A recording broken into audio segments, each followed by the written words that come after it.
नमस्कार, मैं श्रेया और आप देख रहे हैं सिटी पोस्ट लाइव। बिहार के कृषि मंत्री सर्वजीत कुमार ने प्रेस कॉन्फ्रेंस कर कई बातों की जानकारी दी है। कृषि मंत्री सर्वजीत कुमार ने कहा है कि मांग के अनुरूप जो यूरिया है वो उन्हें केंद्र सरकार से नहीं मिल रही है।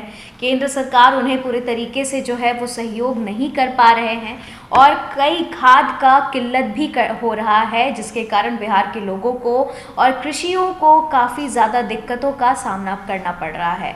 तो इसके साथ ही उन्होंने क्या कुछ कहा है और भी कई सारी बातें कही हैं, तो पहले आप वो सुनिए कि उन्होंने क्या कुछ कहा है।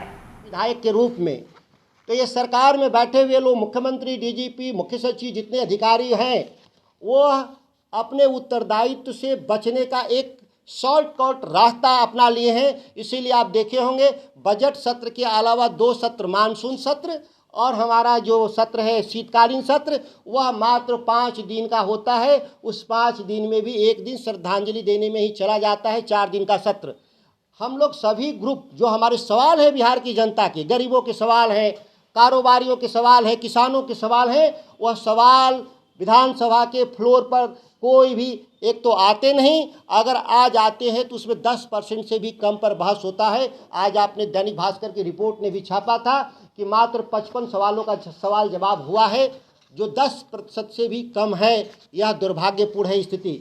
इसीलिए हम बिहार विधानसभा के माननीय अध्यक्ष जी से, क्योंकि वो हमारे कस्टोडियन हैं, हम उनसे हमारी 5 प्रमुख मांगे हैं कि बिहार विधानसभा का सत्र न्यूनतम 60 दिन और हमारी जो भारत सरकार ने बनाई थी कमेटी, उसके हिसाब से 90 दिन तक होनी चाहिए। यह परंपरा पहले रहा है, प्रथम, द्वितीय और तृतीय में भी यह परंपरा रही है। करीब करीब 70-75 दिन भी इस राज्य के भीतर सदन चलते रहे हैं। दूसरा, यह हमारी सबसे प्रमुख मांग है कि हम जो सवाल करते हैं बिहार विधानसभा में, उस विधानसभा में कार्यपालिका और सरकार के द्वारा अगर सही उत्तर नहीं है तो इसकी समीक्षा के लिए, दंडित करने के लिए कंसर्न कमेटी को जाना चाहिए समयबद्ध तरीके से, और निष्पादन होना चाहिए कि जो बिहार की जनता से झूठ बोलेगा उसको दंड का प्रावधान होना चाहिए। यह मेरी दूसरी मांग है। तीसरी हमारी मांग है कि कमेटियों की जो बैठक है, जो संसदीय प्रणाली में जो सबसे ताकतवर संस्थाएं मानी जाती हैं, जो सरकारी विभागों पे नियंत्रण रखते हैं, उनके खर्च को लेकर, उनके कामकाज को लेकर, पारदर्शिता को लेकर, उनकी बैठकें सही समय पर प्रोसीडिंग के साथ बनाई जा, खाना पूर्ति के लिए बैठकें नहीं की जाए। यह तीसरी मेरी मांग है। चौथी मांग है कि बिहार विधानसभा के भीतर जो नियमावली, जिसकी मैं आपकी चर्चा कर रहा था, नियम 19 के तहत और 20 के तहत गैर सरकारी विधेयकों के लिए आवंटित शुक्रवार का दिन सख्ती से पालन हो। किसी भी परिस्थितियों में सरकारी कामकाज के लिए वह दिन आवंटित न हो। कोई विशेष परिस्थितियों में अगर दिन आवंटित करते हैं तो उसके लिए दूसरा दिन सुनिश्चित किया जाए। ज़रूरत पर अगर बहस में, हंगामे के चलते सत्र में व्यवधान होता है तो उतने घंटा अतिरिक्त विधानसभा चला करके सभी सवालों का जवाब सुनिश्चित कराएं हमारे विधानसभा के जो हमारे अध्यक्ष हैं। और इसके लिए, और ये हम इसलिए, ये आपको ये लगभग मैं कह रहा हूँ कि जो ये मेरा सवाल है, शायद आज़ादी के बाद बिहार विधानसभा में पहली बार ये है। इसीलिए, और आपके मन में, जहन में, कि 70-75 सालों के बाद विधायिका के कार्यकुशलता पर मैं प्रेस कॉन्फ्रेंस कर रहा हूं, तो इसकी क्या ज़रूरत पड़ी। अगर कोई आपके मन में सवाल हो तो इस सवाल को हमसे जानकारी हासिल कर सकते हैं। कि दिया आपने बहुत सारा चलाया भी था, किस तरह से बर्बाद करने की धमकी मुख्यमंत्री विधायिका के सदस्यों को दे रहे थे। सवाल सत्ता पक्ष और विपक्ष का नहीं है। विधायक दल के बैठकों में भी मुख्यमंत्री से सवाल करने पर वह धमकी जैसी भाषा का इस्तेमाल कर रहे हैं। यह एक तरह से लोकशाही कमज़ोर हो रही है और आपातकाल की तरफ बिहार को आगे बढ़ाने का प्रयास माननीय मुख्यमंत्री जी के द्वारा किया जा रहा है। यहाँ तक कि बिहार विधानसभा के भीतर जो विधायक सत्ता पक्ष के हों या विपक्ष के जो सवाल करते हैं, सरकार जवाब देने से मुकरने के लिए उसको तारांकित सवाल को अतारांकित में बदलने का काम लगातार करती है, ठीक वैसे ही जैसे कमज़ोर विद्यार्थी परीक्षा में विफल होने के डर से सवाल को आउट ऑफ सिलेबस कहने का प्रयास करता है। जब भी फेल होता है विद्यार्थी, आप यहाँ विद्यार्थी कौन है, आप समझ रहे हैं कि बिहार विधानसभा में सरकार विद्यार्थी है, तो वो आउट ऑफ सिलेबस करके हमारे सवालों से बचने का प्रयास कर रही है। लंबे समय से हो रहा है। ये तत्काल में ये सीमाएं पार कर रहे हैं सरकार के बैठे हुए लोग। दूसरा जो सबसे ताकतवर जो विधायकों को अधिकार मिला है वो है संसदीय कमेटी।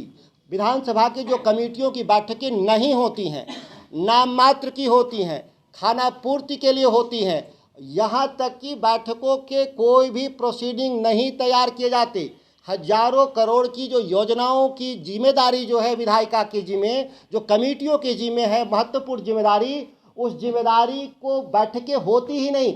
जो होती हैं वो कागजों में होती, खाना पूर्ति के लिए होती, कोई प्रोसीडिंग नहीं दर्ज होता कि हमने क्या कहा किन सवालों पर। ये दुर्भाग्यपूर्ण स्थिति लंबे समय से थी। यह ढलान जिसको हम छीजन बोलते हैं, यह तेज हुआ है इधर के समयों में। यहाँ तक कि जो विधानसभा का सत्र साल में 90 दिन से अधिकतम और 60 दिन तक न्यूनतम होना चाहिए, वो मात्र मैंने कहा 30 दिन 32 दिन रह गया है। उसमें से भी 75% जो समय केवल बजट को पास कराने में ही चला जा रहा है। कोई भी विधायिका जिस काम के लिए बनी है उसका मूल काम होता है जन पक्ष के लिए कानून बनाना। वह कानून बनाने की पूरी प्रक्रिया विधानसभा में ठीक है। आप देखते हैं कि कोई भी विधेयक जिस दिन पेश होता है उसी दिन पास हो जाता, और यहाँ तक कि एक एक दिन में 3-3 4-4 विधेयक पास किए जाते। एक विधेयक पर 10 मिनट से ज़्यादा नहीं। जहाँ करोड़ों लोग के जीवन का सवाल हो, वहाँ जब कानून बनने की प्रक्रिया अगर 10 मिनट में पूरी होती हो, इससे दुर्भाग्यपूर्ण नहीं है। अभी निवर्तमान मुख्य न्यायाधीश हमारे रमन्ना साहब ने कहा था एक कॉन्फ्रेंस में, सीधे सीधे कहा था कि संसद और विधानसभा के भीतर जो कानून जो बन रहे हैं वो बिना बहस के बन रहे हैं, जिसके चलते न्यायपालिका पे बोझ बढ़ता जा रहा है और कोई भी हमको फैसला लेने में परेशानी हो रही है न्यायपालिका को। इतना जो महत्वपूर्ण टिप्पणी सुप्रीम कोर्ट के मुख्य न्यायाधीश ने किया, इसके बाद भी कार्यपालिका के लोग विधायिका को काम करने नहीं दे रहे हैं। मुख्य विषय हमारा ये है। इसके तहत नियम 20 के तहत इस बार अगर मुझे समय आवंटित आप नहीं किए हैं तो अगले बजट सत्र जिसमें 4 से 5 शुक्रवार आने की संभावना है, उसकी तिथि निर्धारित कर करके, क्योंकि इसमें नियम है कि कोई भी विधेयक पे चर्चा से पहले 15 दिन पहले सदस्यों के बीच में चला जाना चाहिए कि माननीय विधायक सभी लोग पढ़ करके आएंगे और उस चर्चा में विस्तृत रूप से अपने नोट को प्रस्तुत करें कि कोई जो कानून बने वो हितकारी बने। शराबबंदी जैसा कानून न बन जाए कि जिससे बिहार का भला होने की जगह लोगों को नुकसान हो जाए। इसीलिए 15 दिन पहले जानकारी होनी चाहिए। वो हमारा कानून है कि हम बिहार कृषि उपज और पशुधन विपणन एवं मंडी स्थापना विधेयक जो हमने प्राइवेट बिल के जरिए बिहार विधानसभा में प्रस्तुत किया था, जिस पर चर्चा इसलिए नहीं किया गया, जो मुझे पत्र दिया गया है सभा सचिवालय के द्वारा कि हमारे पास पर्याप्त समय नहीं है, जबकि नियमावली में लिखा है कि शुक्रवार प्राइवेट बिल के लिए होता है। और मुझे अच्छी तरह से मालूम है कि 44 साल बाद हम पहली बार प्राइवेट बिल लाए हैं। दूसरा कोई बिजनेस नहीं था शुक्रवार को, फिर भी नहीं चर्चा होना। लगता है कि कार्यपालिका और सरकार के जो प्रमुख हैं उसके दबाव में हमारी विधायिका है। विधायिका स्वतंत्र नहीं है, जबकि संविधान और कानून में विधायिका को सर्वोच्च माना गया है और सबसे ज़्यादा माना जाता है डिफरेंस वॉइस।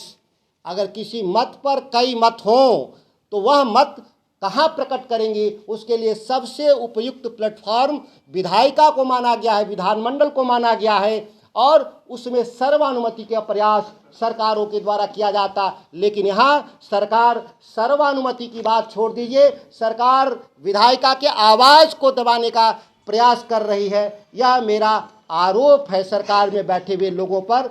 माना जाता है कि विधानसभा में कोई भी कानून आने से पूर्व जनमत के लिए प्रचारित होना चाहिए।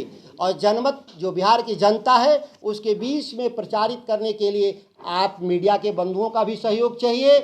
मैं स्वयं और हमारे जैसे किसान नेता बिहार के लगातार हम लोग दौड़ा भी करेंगे। हम 4-5 सभाएं अभी तक कर चुके हैं। आने वाले बजट सत्र से पहले हम 38 जिला में हम लोग संवाद के जरिए किसानों से राय जानने का कोशिश करेंगे कि जो मैं बिल ला रहा हूं उसमें कोई त्रुटि है तो उसको सुधारने का हम विकल्प रखना चाहते हैं। हम वो उन लोगों में से नहीं हैं कि हम एक तरफा संवाद के जरिए हम लोकतंत्र में अपनी बात को रखें।